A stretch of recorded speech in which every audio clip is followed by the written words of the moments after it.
Our planet is unpredictable. I'm going to let the boat shelter me.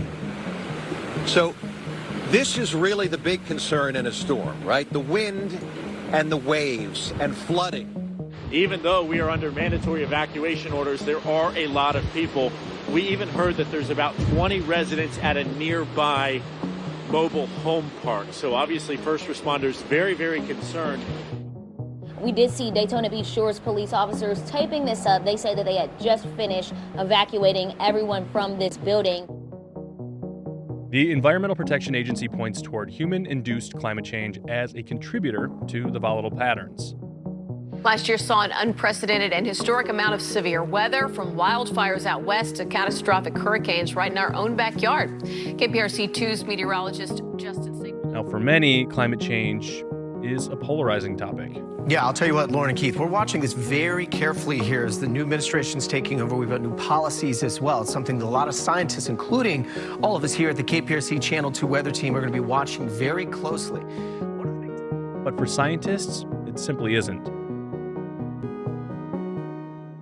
Overwhelming evidence supports that the Earth is heating up rapidly. Not steadily, as it always has, but more quickly than it naturally should. Here is a graph showing you carbon dioxide going back for the past 800,000 years. And you'll notice two things. First of all, yes, carbon dioxide has fluctuated in our atmosphere in the past, but look at the present on the far right. Our current carbon dioxide levels are over 400 parts per million. That blows away our previous highest level. And it's also the highest it's been in the past 3.6 million years. And by the way, at that time, after that warming, global sea levels were about 6 feet higher than they are today, and forests were growing where there is Arctic tundra today.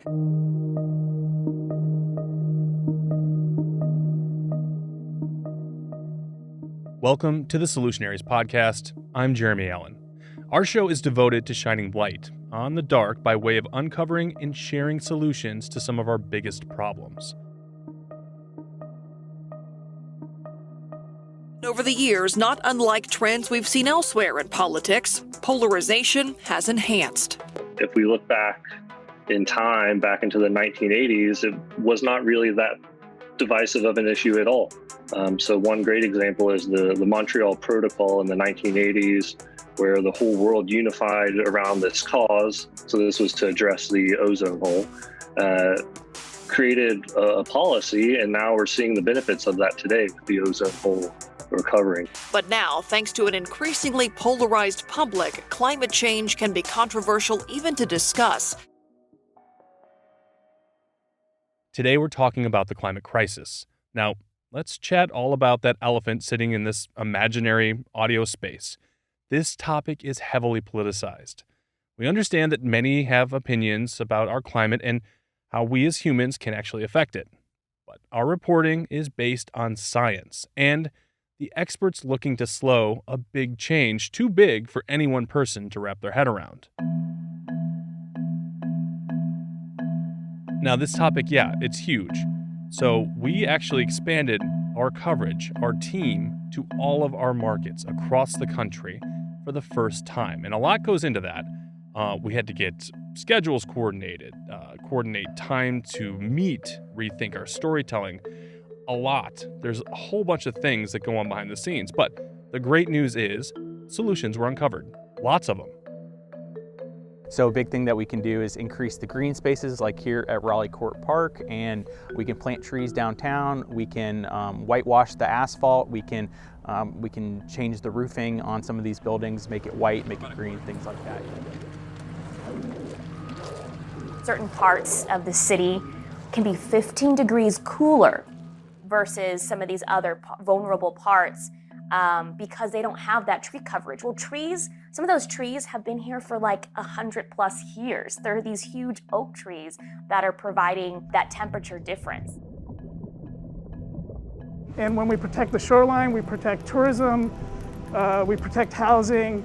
They're incredibly important for Florida. It's so important that a team of experts is now collaborating to protect the coral. The group, the Florida Coral Rescue Project.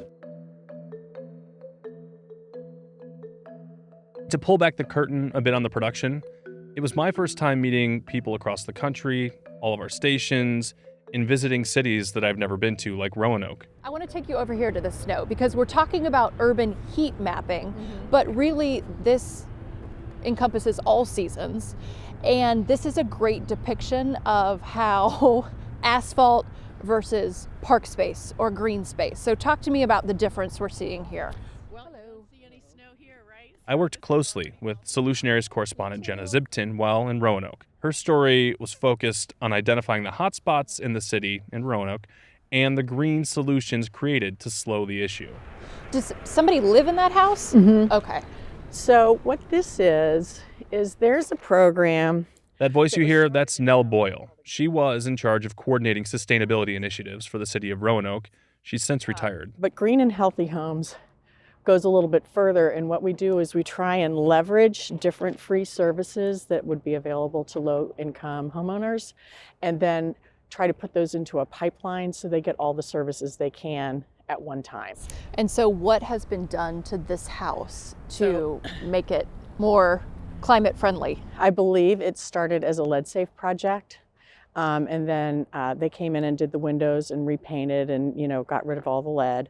I believe it has been weatherized, and also Renovation Alliance came in and did some work here too to help, and I don't know specifically what they did, but they may have done some roof work so that they could get the weatherization, because you need to have a good roof to get the weatherization, and they probably did some other fixes like, fixing handrails and things like that.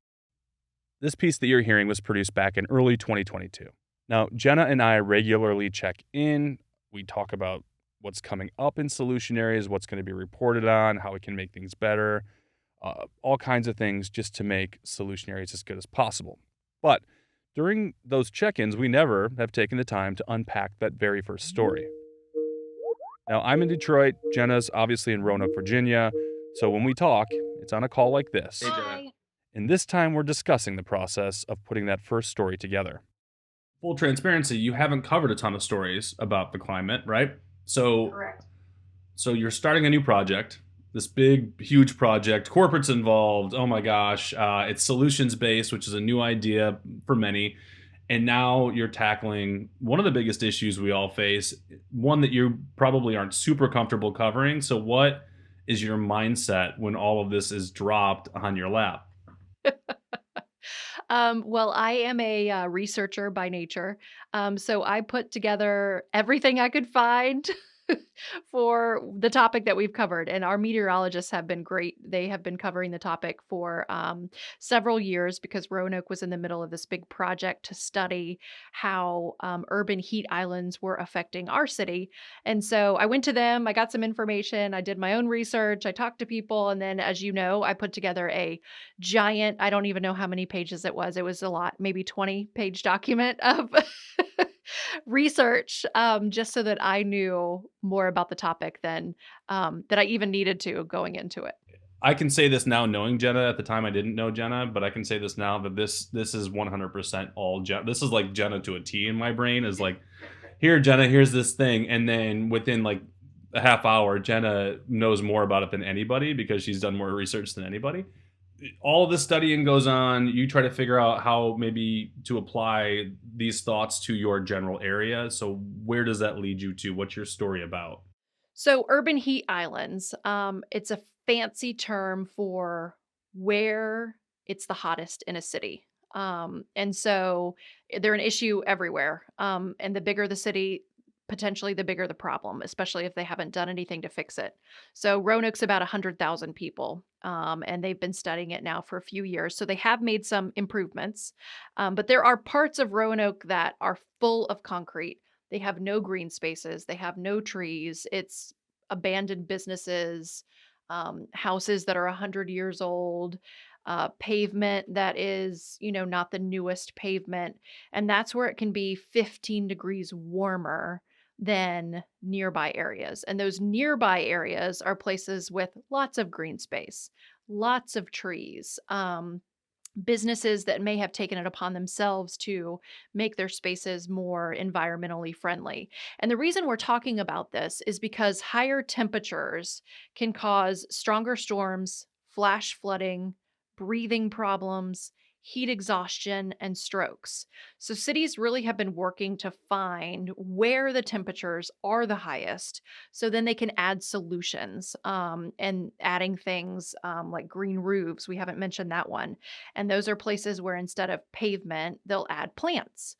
So that helps bring down the temperature. So when cities are designing new spaces or redoing older spaces, they can take some of these things into account to lower the temperature in that area. One of the parts of solutions journalism is poking holes, right? Like, so I think the limitations might be obvious, but can you maybe talk about what could potentially be roadblocks and why can't we do that? Why can't we just make all the roofs white? Right. Money is probably the number one thing, right? Um, we could do a lot if we had the money. I could do a lot at my house. I could do a lot at my business. I could do a lot as a city. But you have to invest in that, right? So I think that is the immediate cost people are looking at. But when I doing research about this, they said there are severe future costs if we don't invest in the immediate. And so they pointed to, for every $1 invested, smart surfaces generate more than 3 times the value through avoided costs. So you're asking, okay, what's an avoided cost, right? Um, Disaster response, health costs, productivity. They also serve to improve health outcomes and quality of life for our most vulnerable communities. And some of these, they did these studies and they're looking at cool roofs in Washington, D.C. That cost benefit ratio was 8.29. So, I mean, you're talking big numbers, but I think that, again, to the limitation part, you have to find that initial investment. And when you have so many other things pulling at your purse strings, where's the priority going to be? What updates can you give about all of those things that you learned or people learned from that initial report? So they are doing even more. So they've done the initial heat island study. And so if you haven't seen the piece, basically people biked and drove through the city at certain points of the day, and they were able to take data at certain points of the day. Where was the hottest part? Where was the least hot part? And then they could then develop a plan. And so now they are working on the plan to help that. And the city is actually going to roll out a climate action plan later this year. It's being presented to city council. It's 85 pages currently. So there's a lot in there. Did you write that, by the way? Did you write that? I did not. Okay. I did not. People much smarter than I did. That and ones that know that what they're talking about. I just take that 85 pages and boil it down. So they are working on some really cool things, and I learned some really interesting facts that they want to change in here. So if we changed all of the roofs and pavements to reflective materials, heat mitigation would be equivalent to taking all the world's 600 million cars off the road for 20 years. That's a big stat, right? And so urban infrastructure, so all the buildings that we have in downtown, is causing big issues, contributing to the heat islands. So if we just replaced all of the roofs in downtown Roanoke with a white roof, then our urban heat island would be much lower and create lower temperatures in the neighborhoods nearby too. So just one city making the investment in changing just to white roofs could have a big ripple effect, not only on downtown, but then the neighborhoods that border downtown, which are some of the neighborhoods that are seeing the biggest heat island effect. They're also doing things with training doctors and healthcare workers to talk about heat and communicate the health risks, because they say the first step is awareness, right? If people don't know there's a problem, then they're not going to work towards fixing it. So just making sure that the city is aware of the problem, then they'll be more invested in fixing it. Jenna and I will talk about what first impressions were like meeting each other, working together for the first time. That's coming up in just a bit. As I mentioned earlier, the climate crisis is overwhelming. Not exactly breaking news, I know. There's so much to be mindful of. like our oceans. We are really, really close to a tipping point. And all the creatures who call the ocean home. We're witnessing these coral reefs sliding into extinction. This is Dr. Michael Crosby. And as scientists, the last thing I want to do is say, we did a damn good job monitoring them into extinction. I'd rather say we did a damn good job in actually restoring them and bringing them back. This story was produced by Eric Sandoval of WKMG in Orlando, and it presents many solutions like this. The fight to save coral has even made it to Washington, D.C. The Great Florida Reef is under attack. Florida Congressman Darren Soto says he saw what's happening to the waning coral population off Florida's coast firsthand during a scuba trip to Key Largo. It was a real personal moment because I see the decline of the Great Florida Reef and the sense of responsibility to help save it. It impacted you? No question. And you just see the devastation. Florida Senator Marco Rubio went on a similar trip to the same spot. Soto, a Democrat, and Rubio, a Republican, put aside their political differences and teamed up to introduce identical bills in the House and Senate. If they're both passed, the Restoring Resilient Reefs Act would make available $53 million to national restoration efforts. $15 million of that would be earmarked for projects in individual states, like the Florida Coral Rescue Project, which has been sharing money and resources. And so what we thought was really important is to strengthen NOAA's Coral Reef program, to allow it to partner with these local organizations and local communities, and to drive the level of funding necessary to keep that innovation going. The bill would also provide technical assistance to nonprofits who are on the front lines of this rescue mission. But how much of that money each state would get still needs to be hammered out. It sounds like federal funding is almost vital to continuing these efforts. It is. It absolutely is.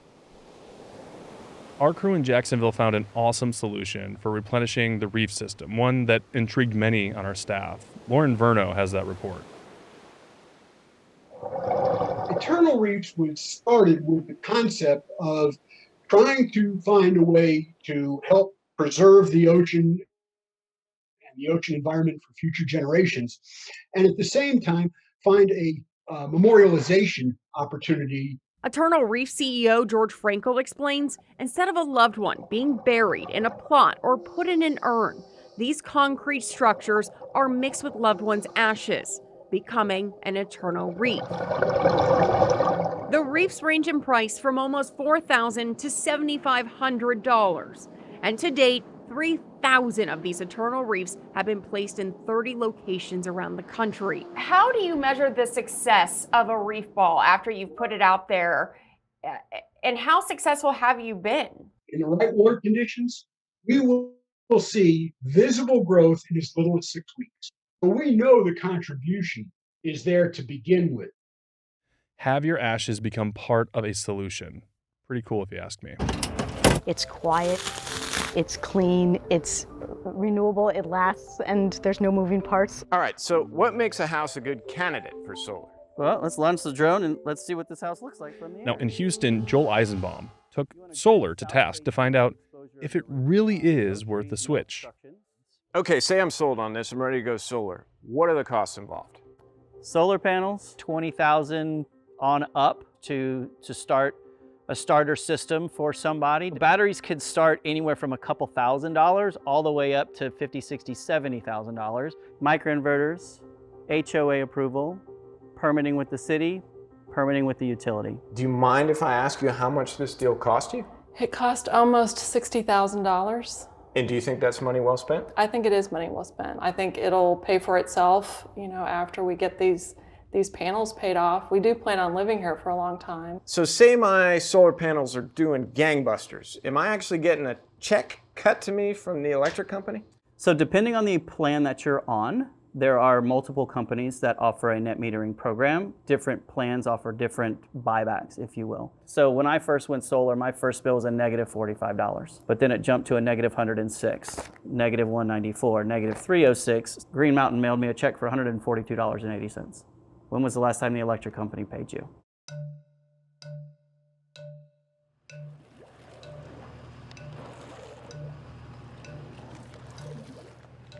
That sound you're hearing right now, that's cool pavement topper. It looks like gray paint. It definitely is not just gray paint, though. Workers are spreading it on top of a road in San Antonio. Its function is to combat the heat island effect.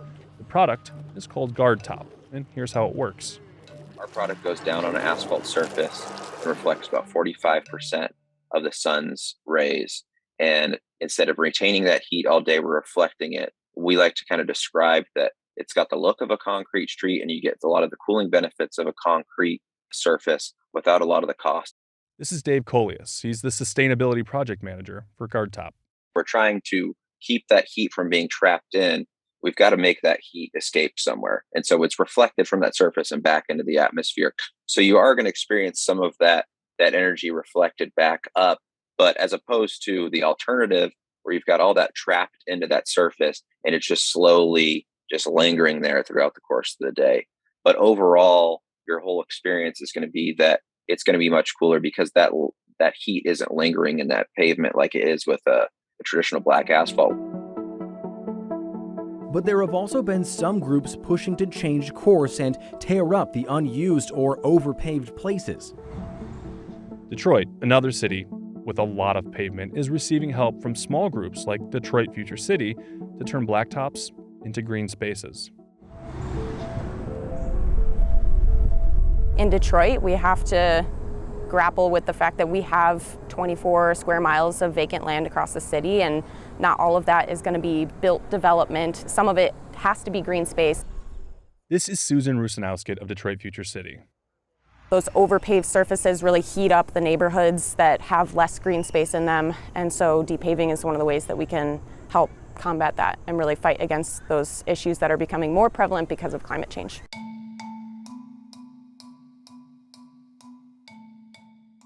All right, let's jump back to that conversation with Jenna Zibton in Roanoke from WSLS and talk first impressions. Huge story, huge problem, find all the solutions. And new person. Yeah, and new people. Who is this guy? So what, I'm just curious to know, again, to pull back the curtain and show people that, this is an awkward situation for everyone. And it's a big thing to do together when you don't know each other's skill sets and all of those things. So I was just curious on what your thought process was when you're like, oh, okay, this is happening now. And you didn't also mention that we had less than 24 hours to make sure it all got done. That's right. We had one day. It was like a Yes. special ops team got together real quick for one day. Yeah. Well, you made the process that could have been very intimidating and challenging much easier. So thank you. You already kind of had a vision of how to tell the story, and I just kind of filled in the facts and the people. So I think we both were really in our element because you knew how to tell the story, and you had all these really fun tools and gadgets that we don't have here. And so we were able to tell a really hard story in a hopefully easy to digest way. And then on top of that, we also didn't mention that we're telling a story about heat when there's snow on the ground. This is a crucial point because if you watch the video, you're like, what are they talking about? Right. And so everybody's like, how are you going to do that story? We're going to have snow. Do we need to postpone the shoot? And I'm like, no, this actually works to our advantage because we can actually show this is the difference between pavement and snow, and it melts on pavement, showing that when you have more pavement covering the city, it is not a good thing. The heat is there. And then you have green grass and a big park, and all of the snow was still there on the park. And so it really showed what we were trying to get across. So actually, I think it worked to our advantage. And I'd like to say that we were smart enough to where we planned that, but we did not. We did not plan that. Hey, you know what? Sometimes in this business, it is better to be lucky than good. Yeah, in almost everything in life, I think that's Yes. the case.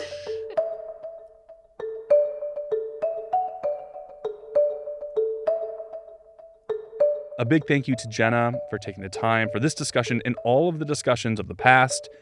It takes a lot of work to get all this stuff done. And to that point, thank you to all of our correspondents, all of the people working to make Solutionaries as good as it can be. And we couldn't do it without the actual people that we call Solutionaries, the people that are creative thinkers and doers in communities that are making positive impact. Thank you to them as well. Now, we know that one small solution won't fix the entire problem, especially when we're talking about an issue as large as the climate crisis. But a collection of solutions, many answers from many sources, can create change. So please remember that what you do matters, and collectively, we can move the dial into a positive direction. So what are the takeaways here? Well, there's a ton of them. Let's talk reef balls real quick. A way to reestablish coral reefs after death by having their ashes become part of a new aquatic environment. Cooler pavement toppers designed to reflect heat rather than absorb it, reducing temperature significantly in places with a lot of asphalt. And speaking of asphalt, what about removing some of it to create more green spaces? Also a solution. There are ways to create more environmentally safe roofs for homes and businesses, creating new green spaces in places that were inhabited by other concrete or asphalt spaces throughout cities is also a huge thing that can make a difference. So please be part of the journey. Watch, subscribe, share on YouTube, tell your friends about us, and maybe we can make a difference together. Thanks for listening.